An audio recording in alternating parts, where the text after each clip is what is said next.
Një qendër për trajnim dhe zhvillim profesional që prej vitesh investon në atë që është më e vlefshme për çdo shoqëri, njeriun. Në një kohë kur edukimi nuk kufizohet me vetëm në banka shkollore, por shndrohet në aftësi konkrete, kompetenca profesionale dhe zhvillim personal. Kjo akademi paraqitet si një institucion serioz, i akredituar dhe i verifikuar, që u përgjigjet nevojave reale të tregut të punës dhe shoqërisë moderne. Edukimi i të rriturve sot nuk është luks, por domosdoshmëri. Është mundësi për një fillim të ri, për një profesion të qëndrueshëm, për vetbesim dhe integrim më të shpejt në shoqëri. Pikërisht, këto parime qëndrojnë në një themel të filozofisë kësaj akademie, një hapësirë ku teoria dhe praktika bashkohen për të ndërtuar të ardhmen.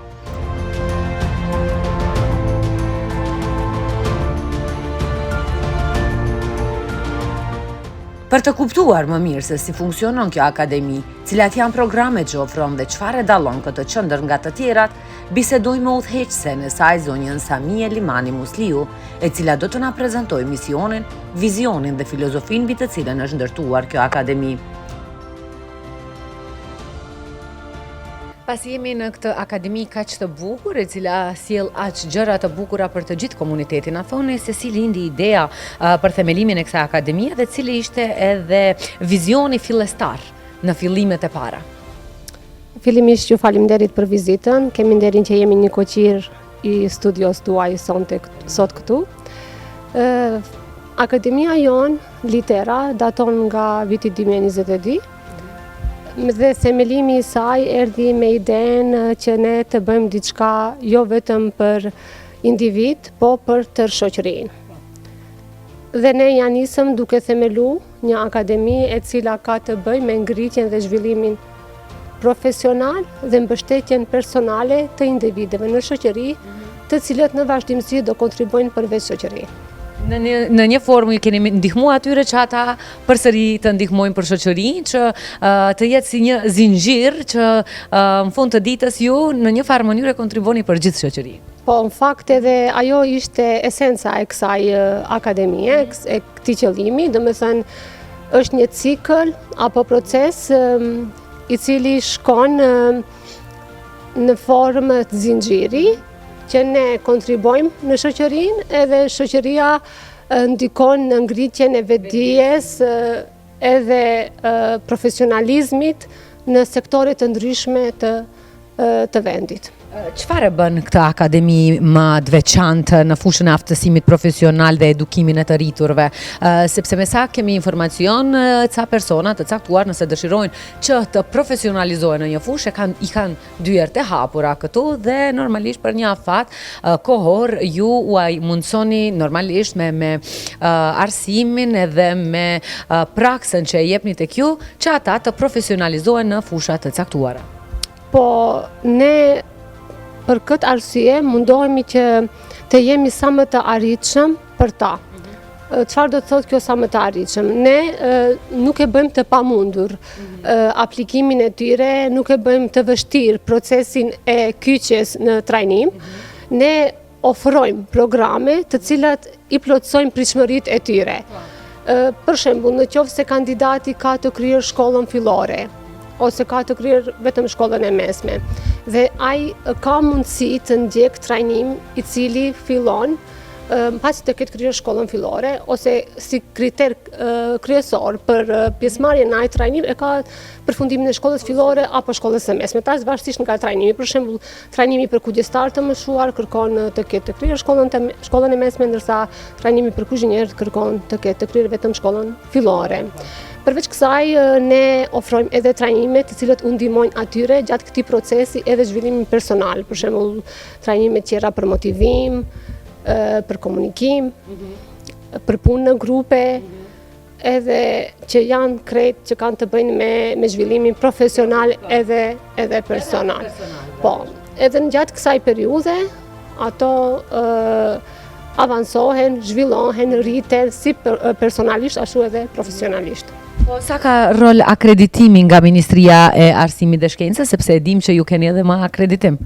Po, ka shumë rol, pasi çdo person I cili duke nisur nga vetja, aty ku regjistrohemi dhe ku ndjekim një trajnim, ne duhet jemi të sigurt se çfarë trajnimi ndjekim. Online kemi çdo ditë. Na ofrohen shumë mundësi për të ndjekur trajnime, mirë po ajo që e bën akademinë tonë të veçantë është se trajnimet tona janë të akredituara dhe licencuara nga Ministria e Arsimit dhe Shkencës dhe nga Qendra për Arsimin e të Rriturve. Domethënë ka programe të cilat me mua janë verifikuar nga ata, janë akredituar dhe janë aprovuar që të hyjnë në funksion. Edhe kandidatët kjo gjë I bën të ndjehen më të sigurt, pastaj edhe përvoja që kanë me ne dhe kur ata ndjekin trajnimet tona e vërtetojnë atë që ne e ofrojmë, ose e vërtetojnë atë që është e shkruar, e vërtetojnë edhe në praktik. Pasi shumicën e rasteve dalin të kënaqur nga ne, edhe aspekti tjetër të cilët I bën të ndjehen sigurt është se certifikata që merret nga këto trajnime është e njohur në vend dhe jashtë vendit. Cila nga programet ka rezultuar si më e kërkuar dhe pse pikërisht? Gati 3 vite që funksionojmë ne si akademi, kemi të akredituara më shumë se 8 programe. Ajo për momentin kërkesë më të lartë, sipas të dhënave dhe statistikave që kemi edhe nga enti përpunësim, ka programi për kuzhinier. Tash arsyet sepse atë nuk e dim. Një gjë e cila më duhet të ceki është se në komunën e Tetovës, domethënë entin përpunësim që ekziston dhe funksionon në rajonin tonë, ka kërkesë të lartë për programin për kuzhinier, edhe atë nga gjinia femrore, domethënë femrat. Tash kjo mund të jetë një ndër arsyet se shumica e femrave në këtë rajon janë të papunësuara, edhe normal për satisfaksionin e tyre kërkojnë një trajnim për të zhvilluar edhe për të bërë një punë, për të perfeksionuar, po. Kjo është, mendoj, edhe arsyeja. Si bëhet kombinimi I teorisë dhe praktikës në trajnimet tuaja, sepse e dim që keni edhe teori, po ashtu a mundsoni edhe praktikën? Po, programi është I ndarë në orë të teorisë dhe në orë të praktikës. Programet në teori dhe ligjërata teorisë mbahen në klasat tona, me trajnues special të fushës, të sektorëve të ndryshëm, dhe gjithmonë koncentrohemi të ajo se ne kemi të bëjmë me pjesëmarrës të cilët nuk janë fëmijë, po janë të rritur dhe mundohemi që ligjëratat dhe programin ose trajnimin ta zhvillojmë në mënyrë interaktive dhe të përgatitur posaçërisht për grupmoshat e rritura. Edhe sa më aktive, sa më interaktive, bashkëbisedim, sjellje përvojash këtu, ndërsa ana të praktike realizohet në kompanin, restorantin ose bashkëpunëtorin ton në këtë trajnim. Për shembull, si për kujdestar ashtu edhe për kuzhinier. Për kuzhinier kemi restorantet në të cilat I dërgojmë në orët praktike, ku ato në praktikë realizojnë atë që mësojnë këtu në teori, I kanë orët e saktuara ku I bëjnë ushtrimet edhe përgatitjet. Pak më parë ishim prezent edhe në një teori që kishte të bëjë me kujdesin ndaj të moshuarve dhe se sa janë prekse këto teori, sa janë prekse këto praktika që ju edhe I adaptoni, I mësoni, I trajnoni të gjithë për të kujdesur për më të moshuarit. Është një temë pak prekse, është një temë shumë e bukur, është një temë e cila mendoj jo temë, po është një situatë ku shumë pak njerëz trajnohen, ndoshta për gjëra të cilat edhe nuk I dim, edhe vetë e thema herët se ca informacione kur I ke marrë të kam bë që të mendosh më ndryshe kur je me një person të moshuar. Sa ndikon kjo edhe në jetën e përditshme që ne thjesht edhe me të afërmit tan ti shohim gjërat ndryshe, ata të cilët janë pak të moshës më madhore dhe janë pak më të ndihshëm. Po, shif, kur unë mendova në akreditimin dhe verifikimin e këtij programi, mendoja se ky program është I nevojshëm vetëm për personat të cilët do ta punojnë këtë punë, dhe do ta kenë profesion. Mirë, po gjatë ndjekjes ligjëratave këtu nga trajnuesja jonë me të cilën do keni rast të flisni pas pak dhe ndoshta do ju sqaroj në detaje për programin. Unë kam qenë edhe prezente në disa nga ligjëratat, sidomos në ato që kanë të bëjnë me aspektin psikologjik edhe social të programit kujdestar për të moshuar, edhe gjatë ndjekjes së atyre ligjëratave unë e vrejta vetë te vetja ime se çdo njeri pas ka nevojë të ndjek këto ligjëratat, pa marrë parasysh a do e bëj këtë punë ose jo. Mirë, po kjo është një informacion shtesë dhe një zhvillim tjetër që na duhet gjithë neve, se ne gjithë jemi në një moshë ku do bëhemi pleq dhe gjithë jemi në një moshë të cilët kemi kontakt me të mbëshuarit. Dhe sjellja me to, bashkëpunimi me to, pritja e informacioneve dhe ndarja e informacioneve ndaj tyre është një proces që duhet studiuar. Dhe unë mendoja se jo, kjo është diçka që rrjedh spontanisht dhe ne nuk kemi nevojë për ta mësuar gjë, krejt e dim se si të flasim. Ke ndryshuar mendje. Sa tani kam ndryshuar mendje se shoh se me të vërtetë çdo njeri duhet të di disa teknika dhe disa mënyra se si ti perceptoj informacionet edhe sjelljet me të mëshuarit. Cili është vizioni afatgjat i kësaj akademie? Vizioni afatgjat i kësaj akademie, edhe mund të them edhe një mesazh që shfrytëzoj rastin ta them edhe atë mesazh në këtë emision, është bashkëpunimi institucional dhe veprimi institucional për të mundësuar që të investojnë njerëzit në individualisht në vete dhe ato pastaj gradualisht të kontribojnë në shoqëri dhe shoqëria të gjenerojë jetë dhe kushte më të mira jetese. Në këtë mënyrë ne do bëjmë që shoqëria jonë mos të ngecet në një vend, po të bëj hapa përpara dhe të avansoj.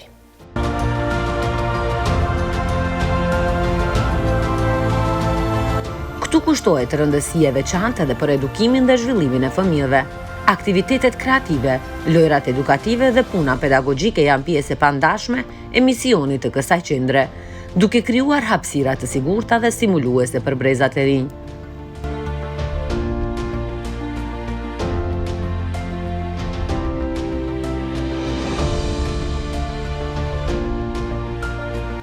Angazhimi i kësaj akademie nuk ndalet vetëm brenda mureve të qendrës. Ajo është aktive edhe në projekte kulturore, sociale dhe ndërkombëtare, duke qenë pjesë e iniciativave që promovojnë dijen, barazinë dhe përfshirjen shoqërore. Për këto projekte dhe bashkëpunime na flet projekt menaxherja Adelina Mustafi. Zonja Adelina, një akademi të jetë e suksesshme dhe të mbahet mend për gjëra të mira janë padyshim edhe projekte të mirë të organizuara dhe për këtë ju duhet edhe një rol si roli i projekt menaxherit. Mundet të na tregoni më saktësisht cili është roli juaj në këtë akademi dhe çfarë pune bëni ju që të organizoni gjithçka gjatë një projekti? Në fakt, roli im si projekt menaxhere në Litera Akademi ka të bëjë me të gjithë projektin në tërësi, nga procesi i ideimit, planifikimi strategjik, pastaj përmbledhja e dokumentacionit, kontakte me bashkëpunëtor të vendit dhe ndërkombëtar, pastaj me monitorimin dhe raportimin e analizave ose rezultateve në fund. Tekst të veçantë ne kemi edhe projektit Erasmus Plus, që i bëjmë edhe me disa bashkëpunëtor të shteteve evropiane. Këto projekte mundësojnë mundësi konkrete për shkëmbim të përvojave profesionale, praktikave të mira dhe metodologjive profesionale që ne të përgatisim kandidat të aftë në përputhje me nevojat dhe kërkesat e tregut të punës. Njëkohësisht bëjmë edhe përforcim institucional brenda në kompaninë tonë, pastaj që të mund të përshtatemi, siç thash, tregut të punës. Përpost këtyre projekteve ndërkombëtare që ne i realizojmë, kemi edhe projekte të tjera që i realizojmë në vend, projekte sociale, edukative dhe kulturore. Doja të ndalem tek kulturore, cilat janë, çfarë theksi kanë? Një ndër projektet kulturore që ne e manifestojmë tash disa vite është edhe shënimi i ditës ndërkombëtare të librit me aktivitetin Lexo Kudo, i cili ka për qëllim rritjen e ndërgjegjësimit për lexim në hapësira publike. Keni një qershorin, nëse nuk jam gabim, po ashtu? E kemi njëkohësisht edhe një qershorin që e manifestojmë në vende të ndryshme me nxënës të shkollave fillore, duke i përkrahur të gjithë nxënësit në aktivitetet të tyre, ka karakter edukativ, kulturor dhe argëtues. Njëkohësisht e kemi edhe një projekt që është mjaft i veçantë, që e shënojmë vetëm në muajin shkurt për sëmundjet e rralla. Do me thani informoni të gjithë ata që janë pjesë e akademisë, pikërisht keni një diapazon më të gjerë të informimit dhe të shënimit të gjërave. Po, sigurisht nëpërmjet projekteve dhe ne tani më e mbajmë një standard të lartë në institucionin tonë për manifestimin e këtyre projekteve, qofshin ato të vendit, por edhe ndërkombëtare. Çfarë përfitimi ka kjo akademi me bashkëpunimet të Erasmus dhe ndërkombëtare që i bëni dhe institucionet e ndryshme, sepse e dim që keni bashkëpunime të shumta, keni interesim të madh aty në projektin Erasmus. Më thoni se cilat janë përfitimet po ashtu edhe të personave të cilët e vijojnë këtë akademi? Në fakt, ne si akademi në fillim e plotësojmë kurrikulumin ton ose portfolien ton artistike dhe portfolien në përgjithësi, mirë po njëkohësisht edhe pjesëmarrësit të cilët bëjnë pjesë të këto trajnime ndërkombëtare, zhvillojnë njohuritë e tyre kulturore, komunikimin efektiv, por edhe kompetencat profesionale të cilat më vonë do t'i përshtasin në vendin e tyre të punës.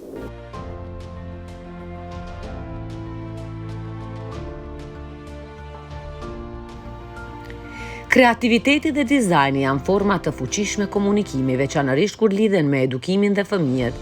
Në këtë akademi, dizajni grafik shërben si mjet për të përcjellë mesazhe pozitive dhe edukative. Për këtë aspekt krijues flet dizajnerja Arbana Dehari.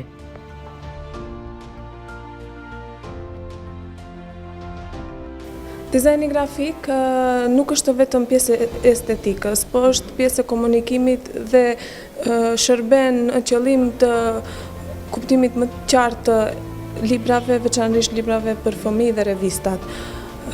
Ekipi jon i dizajnerëve krijon me një qëllim, që të jetë sa më e lehtë dhe sa më e qartë mesazhi që duam t'japim.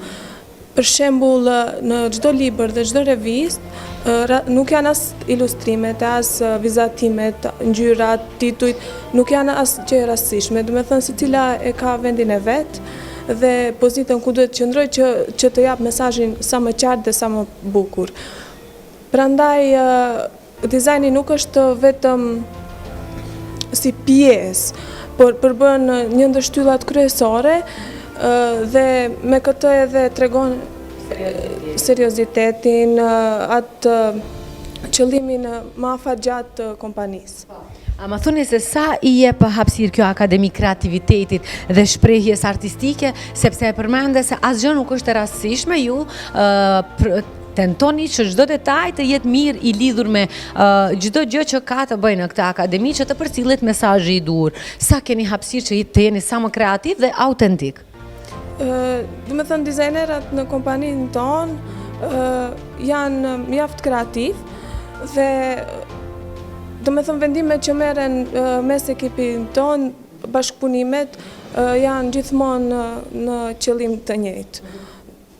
Kreativiteti mendoj se shihet edhe vetë në punën që e bëjmë, prandaj edhe mendoj se autenticiteti apo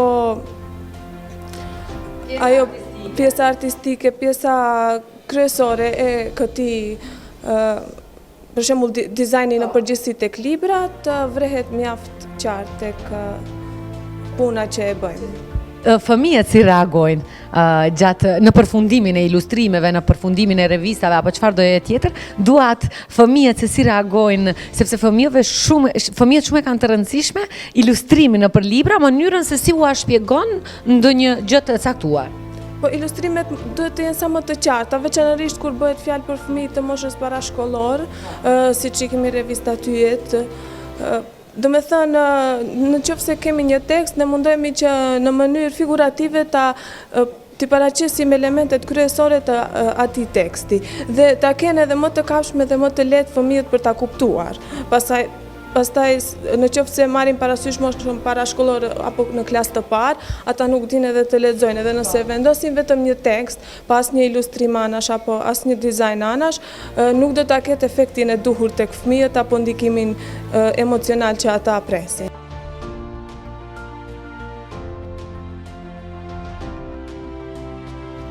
Trajnimet profesionale janë zemra e kësaj akademie. Ato nuk janë vetëm kurse, por procese të mirëfillta zhvillimi, ku pjesëmarrësit përgatiten pikërisht për profesionet që kërkohen më së shumti. Një ndër trajnimet më të ndjeshme dhe më humane janë ato për kujdestarët të moshuarve, të cilët kërkojnë jo vetëm njohuri profesionale, por edhe përgatitje emocionale dhe psikologjike. në rolin e trajnuesës këtu pranë Litera Akademi. Unë veç se kam nderin edhe privilegjin që të punoj në mënyrë të drejtë për drejtë me kandidatët, me kursistët në kurset të caktume, drejt për drejtë ndjeki edhe formimin e tyre profesional, edhe vetbesimin e tyre, edhe vlerësimin e tyre, se si ai hap pas hapi vetëm se rritet. Këto trajnime realisht janë të mbështetura nga Agjencioni për Punësim këtu në vendin tonë, dhe janë trajnime që veç se u ofrojnë profesionalizëm individëve, u ofrojnë edhe një certifikat ndërkombëtare e cila njihet ndërkombëtarisht mbas trajnimit, mbas përfundimit të trajnimit. Na tregoni pak edhe për programin për persona të moshuar që e keni për kujdes për persona të moshuar, se si e marrin trajnimin, e marrin me seriozitet, me ndjeshmëri, me emocion të gjithë ata të cilët janë këtu në trajnime? Po, realisht njëri ndër trajnimet është kujdestar për të moshuar.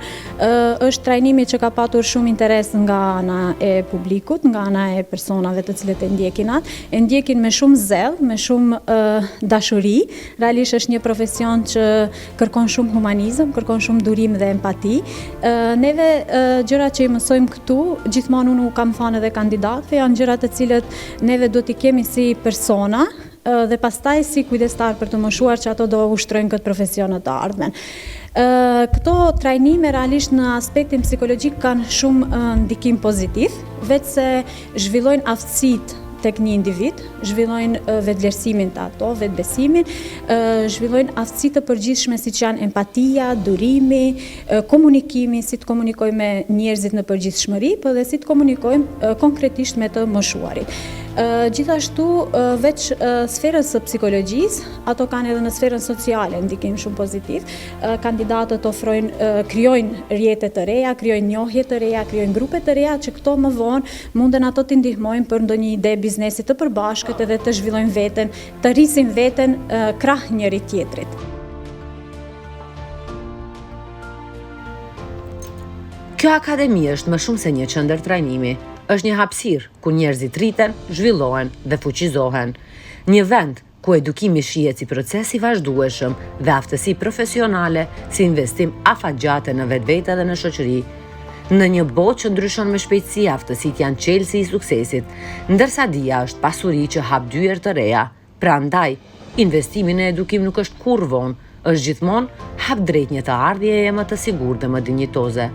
E kjo akademi mbetet partneri juaj për aftësim profesional, zhvillim personal, edukim kulturor dhe social. Sepse e ardhmja ndërtohet sot me dije, përkushtim dhe vizion.